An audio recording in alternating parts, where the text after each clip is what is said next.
राजनीति की टकराहट और सत्ता की टकराहट समाज में जब तक जिंदा रहेगी तब तक जात की टकराहट रहेगी। मध्य भारत हिंदी साहित्य का एक ऐसा कार्यकाल था कि जब काफी बड़ी संख्या में लोग धर्मों के विषय में लड़ रहे थे।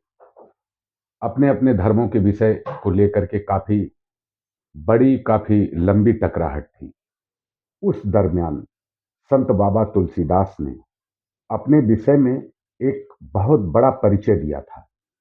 अवधी भाषा को सम्मिश्रित करते हुए लिखा था कि धूत कहो अवधूत कहो, जोगी मुल्ला रजपूत कहो। सोचो, इसकी व्याख्या आप इन संदर्भों में समझो कि उन्होंने कहा था कि चाहे मुझे आप धूर्त समझो, बेईमान समझो या जो मर्जी वो समझो, आप मुझे मुल्ला कह सकते हैं, आप मुझे जोगी भी कह सकते हैं, आप मुझे राजपूत भी कह सकते हैं, आप मुझे भारत के विभिन्न जातियों में बांट सकते हैं, लेकिन मैं तो एक साधारण सा व्यक्ति हूं, वो भी अपने आराध्य देव प्रभु श्री राम का गुलाम हूं, जिनके चरणों में अपने इस मस्तिष्क को नतमस्तक करता हूं।